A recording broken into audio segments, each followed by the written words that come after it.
The next transition that we find in Surya Namaskar A is from Chaturanga, bottom of the plank, into Pancha, upward facing dog, into the fifth movement of Surya Namaskar A, or Sun Salutation A. So we're going to break it down, bottom of the plank.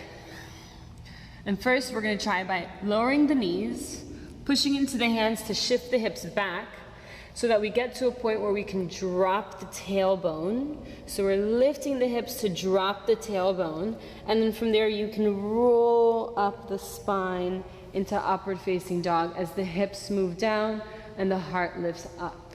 So that's the basic movement. I'm going to show that again. From bottom of the plank, lower the knees, shift back enough so that you can drop the tailbone, and so you feel like a waving movement from the lower spine shifting into the upper spine, and then at that point you lower the hips and roll up the spine as you lift the heart and lift the gaze.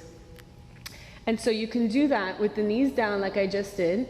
At the end you would point the toes, or you can do that without lowering the knees at all, but it's the same basic movement of lifting the hips so that you can get to a point where you can drop the tailbone and initiate that wave-like movement up to the top of the spine, out through the crown of the head.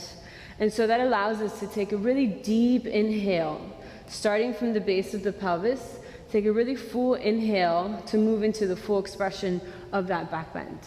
So we're here, and it can be without lowering the knees. Lift the hips, drop the hips, roll up the spine. And so when you're lifting the hips, you're also rolling over the toes. And it might take a while to make that a continuous movement without getting stuck.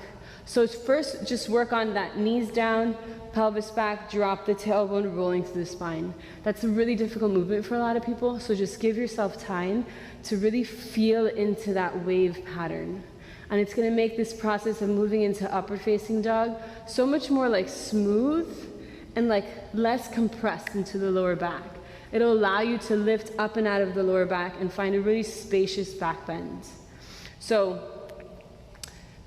And you also might need to move the feet back a little bit so that when you end up in upward facing dog, the shoulders don't end up in front of the wrists. This is another opportunity to reverse engineer.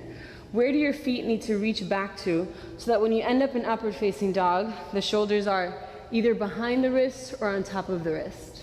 In the next video, I'll break down upward facing dogs. There's a lot just to look at for just upward facing dog. So just focusing on that transition. How can we transition from Chaturanga into upward facing dog that maximizes upward facing dog? All right.